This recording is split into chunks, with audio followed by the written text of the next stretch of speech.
Oh my goodness, guys, these are our last two couples to talk about, and I'm putting them in one video because honestly, I don't know that they could even fill up two separate videos. Um, but how excited are we? Tomorrow we get 5 more episodes and we get to start all of this over again and recap everybody. I'm so stoked for Lauren and Cameron, I can't even. Anyway, today's couples are Kenny and Kelly, which I don't know, guys, like to me, that just is so cookie cutter, Kenny and Kelly, and they actually fit that perfectly. They both seem like level-headed, practical, just, what's the word? I'm trying to find the word. It's vanilla. Level-headed, practical, vanilla people. Like, they are just there. And there's really no reason why it couldn't work. There's also not any particular reason why it will work. They just are there. I feel like they are, I don't know. It is so hard for me. There's such a lack of personality. They're both very sweet. They're both very bland. Bland is the word. There's no spice to this. And I find it interesting in all of these relationships, you have like this really magnetic pull to the person on the other side of a blue glowing wall. And then they get in person, right? And for a lot of them, you get these awkward kind of spaces, which I think is because in the pods, the conversation kind of has to keep going. You can't settle into a quiet comfort because you'll see it a couple of times where maybe in a natural situation, when you're getting to know somebody and hanging out, there might be this quiet like contemplation or a snuggle in, or I just told you a deep secret and now you're holding me and we are enjoying the intimacy that just brought us. But instead, in the pods, they're like, hello, are you still there? Yeah, because they can't see each other. So there's no real like just quiet contemplating like togetherness. So now all of a sudden you're in person and it's like there's this awkward place of now we can sit in quiet, but we didn't really learn how to do that in a couple of days in the pods. It's a weird transition, right? And look, obviously there's also cameras and all of that's going to feel weird anyway, and you're hoping that you're living up to what the other person has in their mind. All of that, great, I get it. There's a lot of weirdness that wouldn't exist in real life.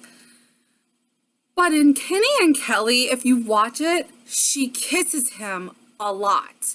So it's almost like he's kind of like, I learned that my wife, after they're in Mexico, she's like, I learned that my husband's a really good kisser. And he's like, I learned that my wife really likes to kiss me a lot.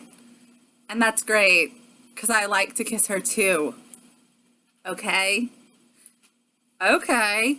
It's weird and it's awkward, and apparently they're not having sex yet, but they're just kissing a lot, and that's what she keeps talking about, and she's really happy.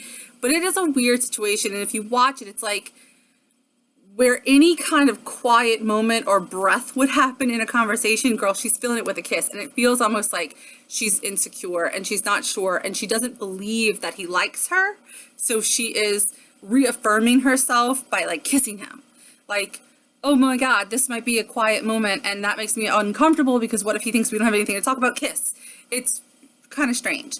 And they both seem like very nice people. They're, cute average people. Kelly's a little tiny, like 5'2" girl. He's not particularly large. They're both just very plain. I don't know how to say. It's not bad. It sounds like I'm saying something bad. It's not. They're just not very exciting in any real way. And again, she says, oh no, we agreed. We have a rule. You put the phone down 2 hours before bedtime because we have got to connect, which I think is a great rule. I think it's wonderful if you want to work that out. I do think it's strange to have that rule 2 days after meeting, really. Like, how busy is your life gonna get? If your life is that busy, do you actually have time to start a family and to be with one another? Sometimes I find it weird, like these people are like, I'm so ready for a relationship, but I also work 55 hours a week, or 57 hours or 95 hours or whatever it is, like some crazy high amount of hours, and I'm also doing this and I'm also doing that. So it's like, well, then you're not ready. And I am not at all trying to be all like, women can't have it all. You got to give something up. I'm not saying that for women. Men too. You've got to have, if you don't have the time, you don't have the time. And if you don't make the time, if you're not ready to sacrifice and make the time, then you're not ready or it's not good yet, right? And I kind of think like there's a weirdness to their vibe. I don't know that that spark is actually a spark. It feels more like they're trying to start a fire with a wet flint. Anybody watch Survivor? If you do, you know that that doesn't work. Just trying to get that spark and nothing's really happening. I don't foresee this couple lasting unless they can really like reset, because this course they're on, they need a course correct. It's a weird situation. It just feels weird. That's it. And other than that, I really can't explain it. It's just, like I said, there's no real reason it won't work. It's just that it feels like it's not going to. The next couple is Giannina and Damien.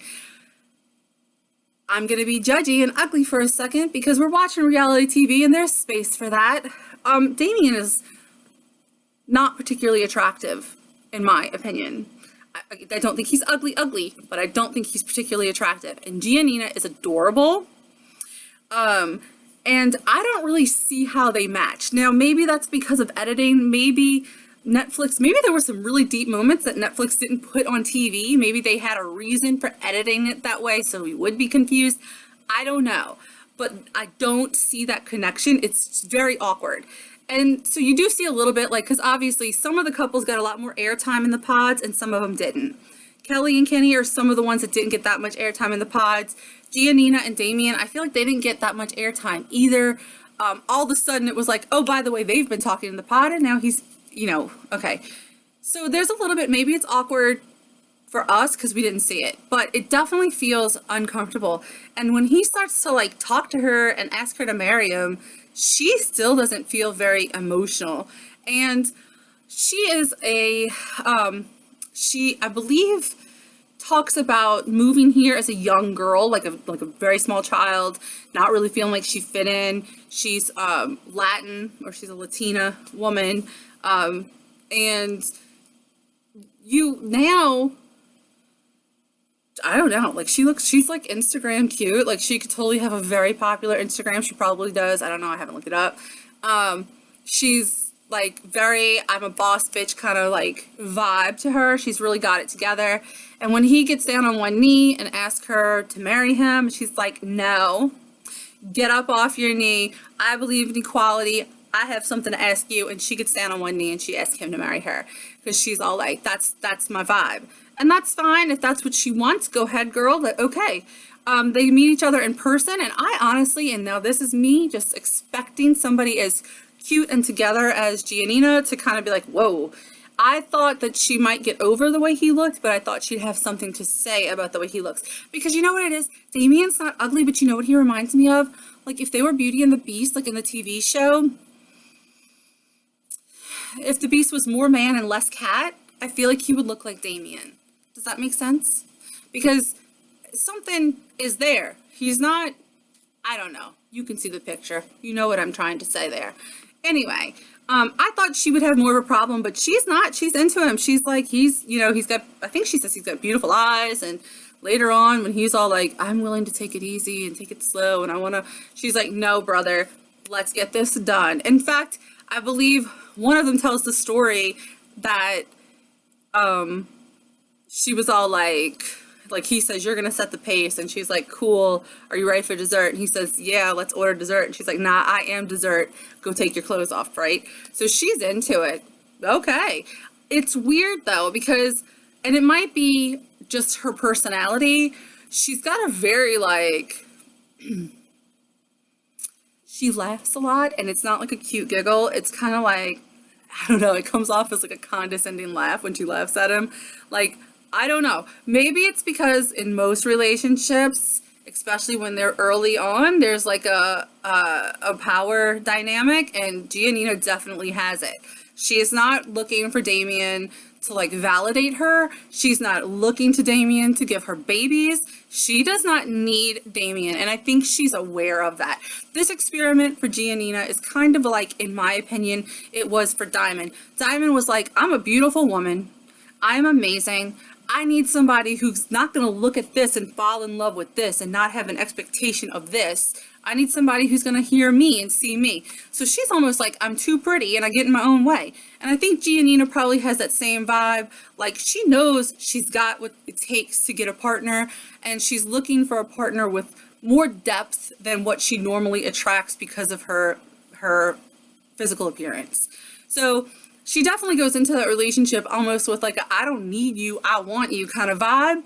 But sometimes it comes off as almost like rough or hard-edged. And I know that in a lot of my reality TV experience, you will notice that people who have different backgrounds outside of America or in families that are not the average Caucasian or even Black, or just in like American households. I don't know how to explain that, but like they are a little bit more reserved in their expressions of emotion, and they're a little bit more reserved, which, dude, that's cool. Keep your cards close to your chest. It's probably a better way to play. In fact, it is. It's how you win in poker games. But it also can, in editing, make you look cold. And I feel like Giannina comes off a little bit like removed from the relationship. And every time she said something affirmative, I was somewhat surprised, just because she didn't seem to be that into him. She didn't seem to be that excited by him, yet she's saying and behaving as if she is. So I'm interested to see where that goes. And luckily, none of us have to wait very long, because we're going to find out tomorrow. All right. As always, like and subscribe if you're having fun. If you have something to say, please say it. This is a conversation, not a one-way window into my thoughts only. Well, it kind of is a one-way window because it's my video, but I would love to engage, so let's do it. I'll talk to you later, and I can't wait till tomorrow where we have even more to talk about.